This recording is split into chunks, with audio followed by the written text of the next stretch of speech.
Welcome back, folks.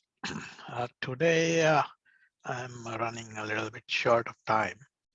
So let's see, we'll cover as much as we can.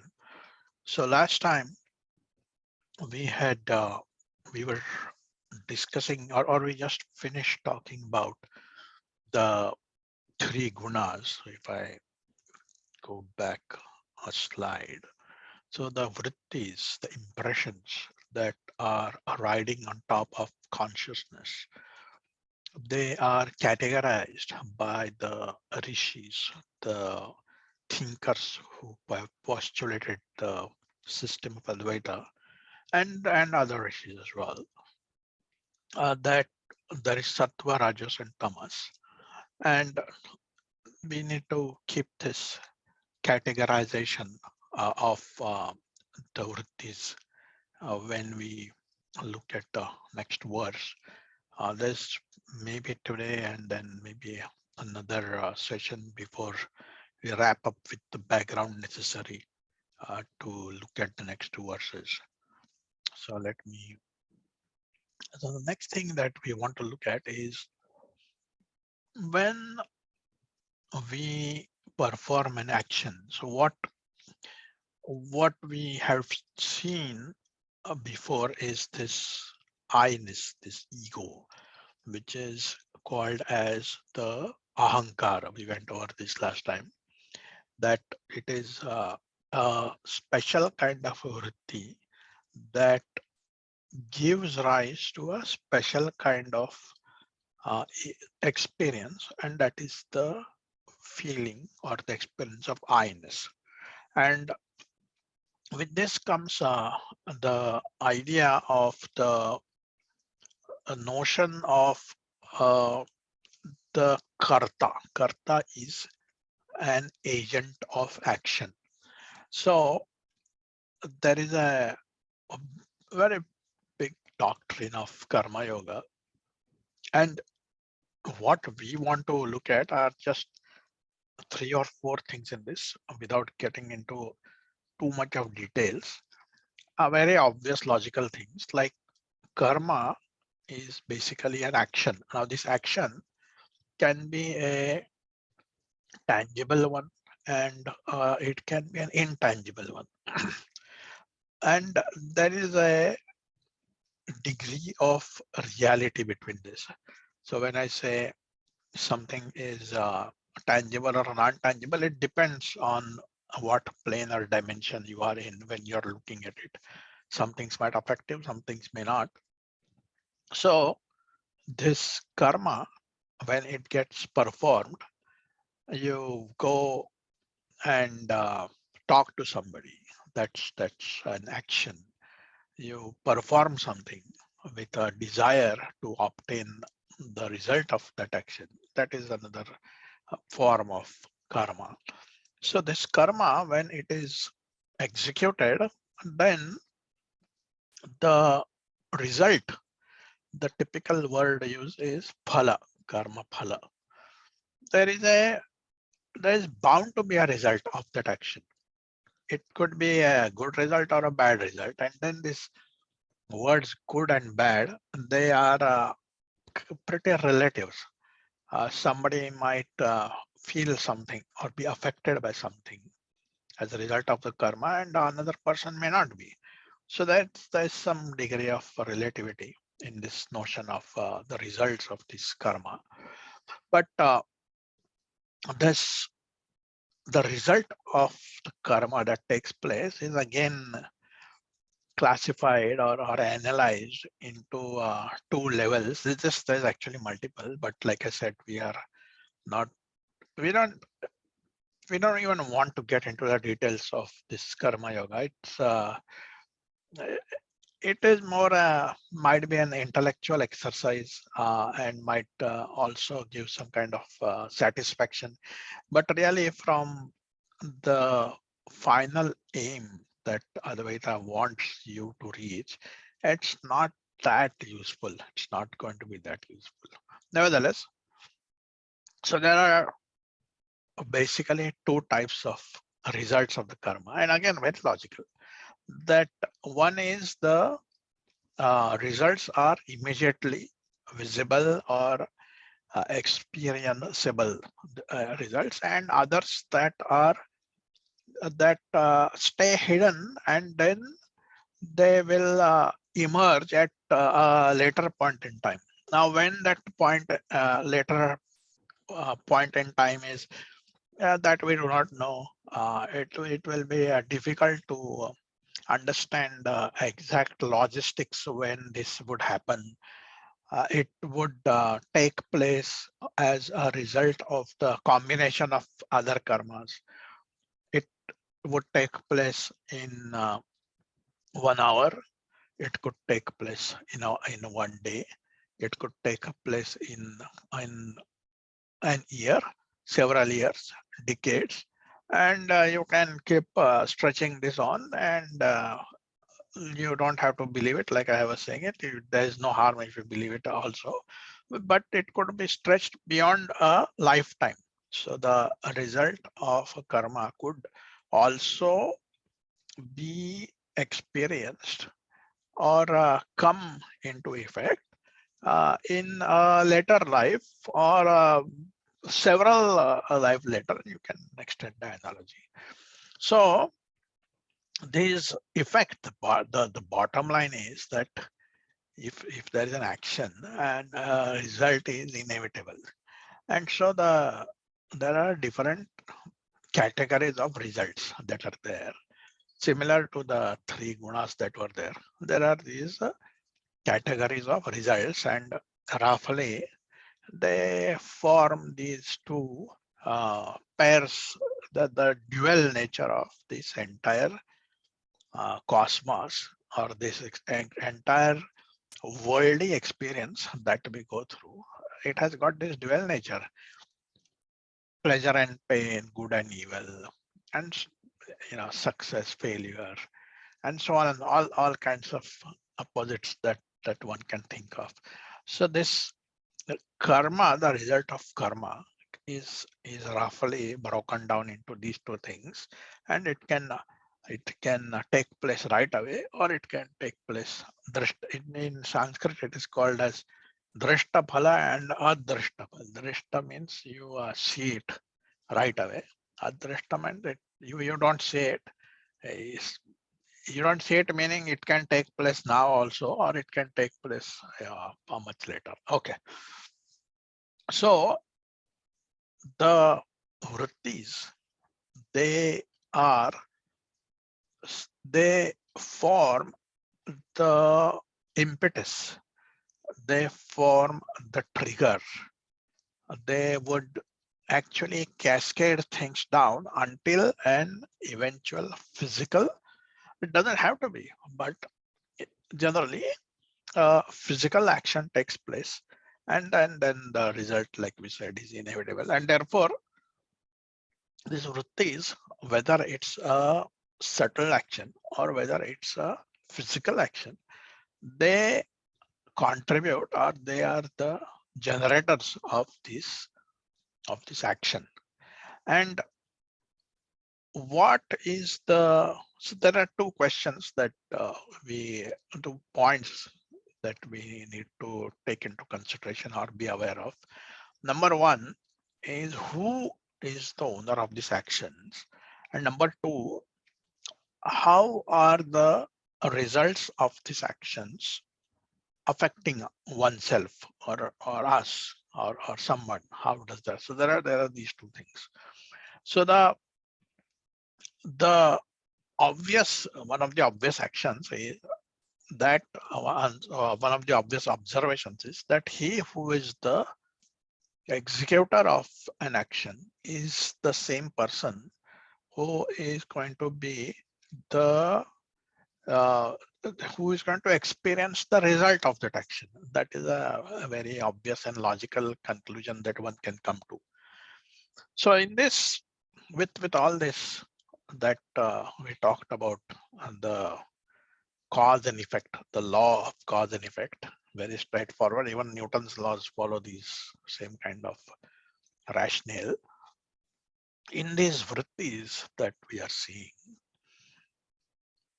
the ego is also having this shade of the karta, or what in English gets translated to is the agent of action.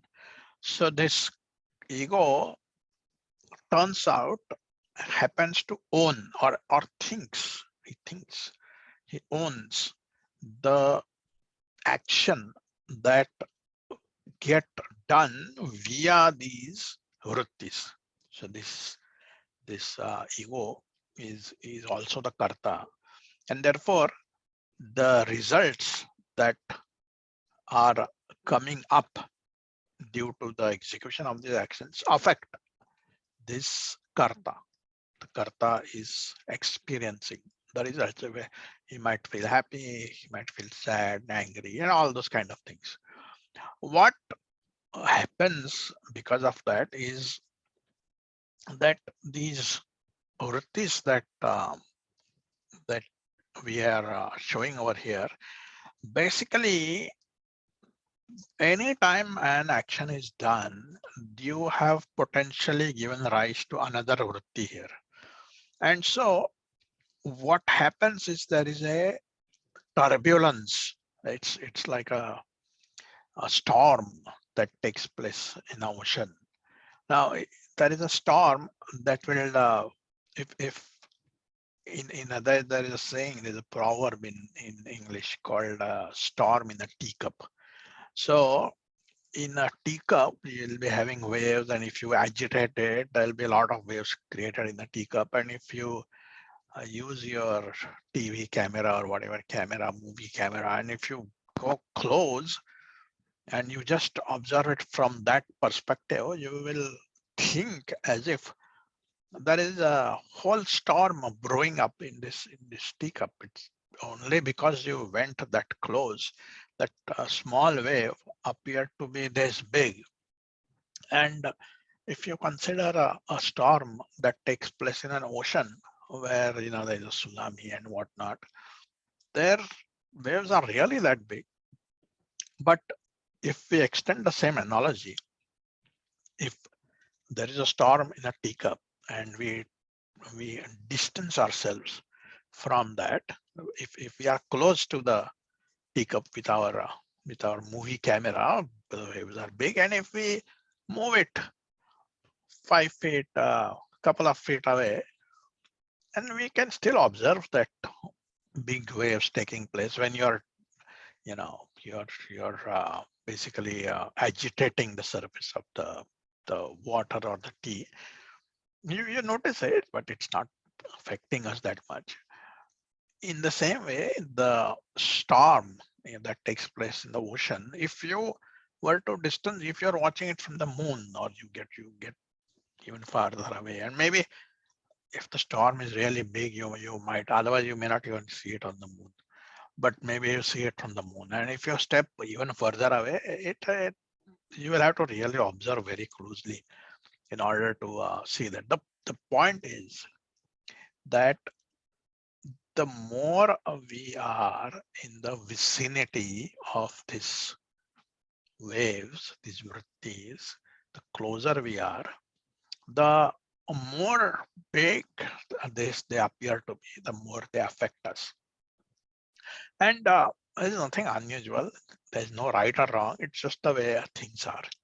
So the issue is that this is a unavoidable situation.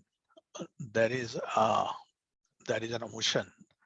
Waves will rise in that ocean. It is not possible for one to not perform an action. There'll be some action taking place. Results will take place from that action. So by virtue of the fact that you are desiring for an action, it is a vritti, and then you perform that action and then more vritti. It's a vicious circle. So it's an endless circle. And so this turbulence that is there on top of this consciousness, it will disallow you to know the consciousness. Now, this is a tricky word to use. It's complicated. In one sense, it's simple, but in a very colloquial sense, it can get very difficult because these words that we are forced to use don't really fit the equation when it comes to consciousness, like the word of experience or to know. They really are not applicable as such to consciousness, because by using these words, we imply that what we are intending to know is something that is sitting outside of ourselves. It's one more object in the sphere of knowledge, if you will, where experience can take place and we would know it. That's what is the intended or implied meaning that comes to us subconsciously. I don't want to use words and terms that will make this sound even more complicated. But since there isn't an easy way to say this, but the thing is that the fact that we experience something or we know an object, a ball, a wave, and whatnot, there is a distinction between knower and known. So a knower is somebody who is trying to know something, and therefore the terms used of experience and to know make sense. But when we are talking about knowing what it is that is trying to know, the knower itself, we are trying to talk about the knower itself, then these terms, they're incorrect. They fall far short of the thing that we are trying to talk about. And we will not get into this because it can get into a circle. We can get into a circle that we'll never come out of. Nevertheless, the point that we have to grasp here is these karmas, they give rise to additional impression and vrittis, and they keep polluting is not the word I want to use, but they keep creating more vrittis, and so it becomes virtually impossible for one, for let's say the ego in this case, to be able to see the consciousness, to know the consciousness. Know the consciousness is a wrong thing to say, but for lack of a better way to express it. So if you were to look at a ocean and there are waves on top of it, and there's especially if there's uh,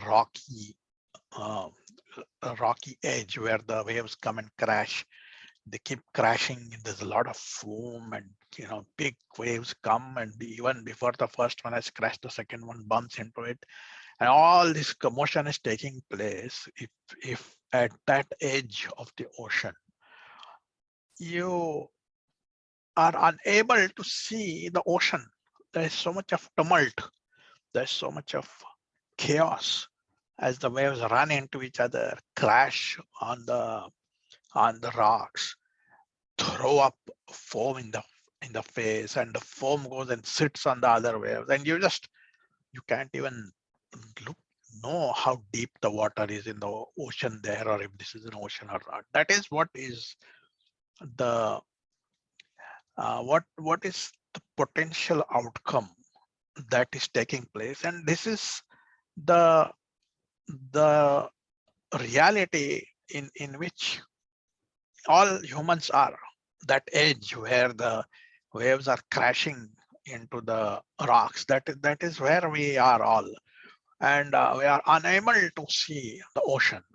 And so this attempt here in the Bhagwad Gita, or in the doctrine of karma, is they're analyzing what is happening here, and what needs to be done so that we will be able to know what this ocean is, see what this ocean is, or understand that these waves are nothing but the ocean. After all, The waves are nothing. They have no separate existence apart from the ocean.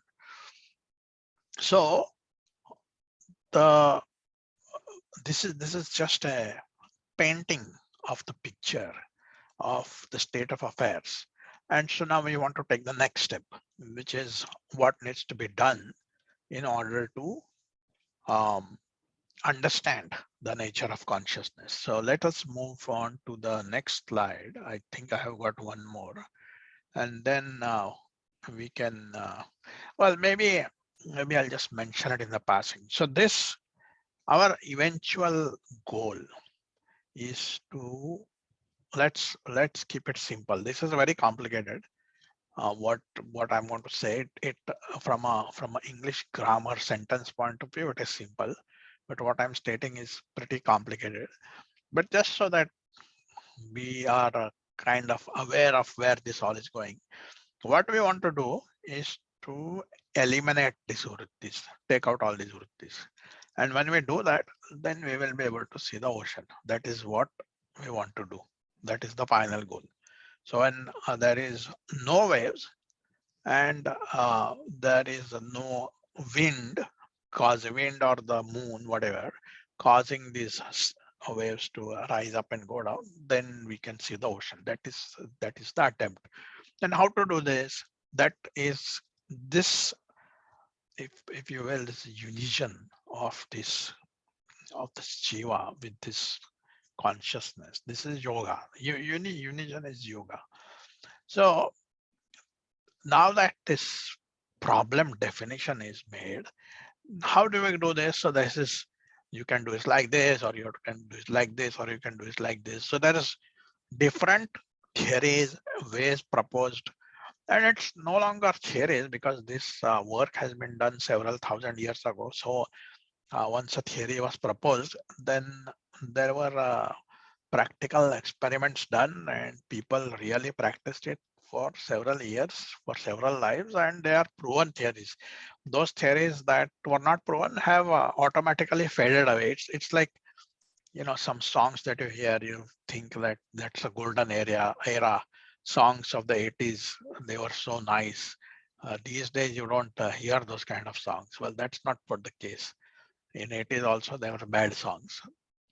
Because they were bad, they simply faded away. They didn't last long. People did stop listening to them. Those that were good survived, and so it's not like the golden era or something. Similar to that, so many theories were propounded on how to do this, and then some of them or many of them were unsuccessful, and you don't hear about them. Similar to Shankaracharya, there were other acharyas who also had several theories, but Shankara's theories prevailed, and so we know more about him. He's not the only one. There are other brilliant people. So, uh, cutting short this discussion, there are several ways. There are three that we will just mention, and we will see how it comes in the Bhagavad Gita. And the first is Nyana Yoga. So by means of knowledge, you will be able to attain this. And that is roughly, you can map to Sankhya Yoga, which is the title of this chapter that we are going through is called as Sankhya Yoga. And there's a lot of information about why this name Sankhya is. Sankhya is numbers really. So how it came to be and all that doesn't matter. So there's Jnana Yoga. Second is roughly, there are many others. Second is Karma Yoga, which we are going to go into in the next couple of verses. We will start our study of Karma Yoga. So this is the karma by means of exercising Karma Yoga. You are able to do this. Come uh, from this state of restlessness, and the ego can come to consciousness. This is the path of Karma Yoga. And then the third one is the path of Bhakti Yoga. And I keep mentioning again, and there are several others, but these three are important because we are going to see them analyzed in the Bhagavad Gita. So the third one is the Bhakti Yoga. So this is another means of being able to achieve this goal. And each one of them have got their strength and weaknesses. and none of them is you can't pull one out and say this is the most superior, and it's a you are trying to reach the top of a cliff, and one person goes up in this direction, the other person throws a rope and there's a cliff and he has to climb and then go like this, and the third person takes a helicopter or whatever. Well, as long as you go to the top, it doesn't matter what you're using. So these are the three things, and we are going to look at these things, and then I will also mention later on what the degrees of difficulties are, and what has been recommended by some of the great people. Okay, so uh, I just didn't want to lose this point, that why we are doing all this. The point is we need to go from this place to the, well, from, well, okay, let's see this. So this next verse is, we have, you see here that I have not completely eradicated, although I think I may have missed one. No, it is here. Okay. So this is the state where you can see that the Rooties are stilled to a level where they are virtually non-existent. It is possible for them to be completely this is in theory. In practice, it is virtually impossible, because the very it is almost like saying that you can live without breathing. You take you can you can pause, you can elongate the distance between two breaths that you take, and you can keep watching them, but you can never really stop. So similar to that, the mind, if you eliminate the vrittis, then the mind will cease to exist. And this is not when we use these words, it doesn't mean death. Death itself is very it's a ill thought of topic. Like, that generally means something bad, which in a certain context it is, but neither can you eliminate a mind the way it is being thought of, nor can you bring it back to existence just like that. It is a it is just a name given to a state of how a human is. Okay. So I've just got a couple of minutes more that I can spend today. So here is the if we go through the if we consider the path of meditation or Nyana Yoga. So we have got a yogi who practices day and night. He's been practicing for several years. He watches. It is possible, and that's what Patanjali's Yoga Sutra, it is all devoted to this attempt of observing the different vrittis as they come, uh, being able to control them, being able to uh, reduce their intensity, and so on and so forth. There's lots and lots of literature on this, but come to a point where there is virtually no vrittis. So this is the the modifications that take place on top of the consciousness, or in general modifications.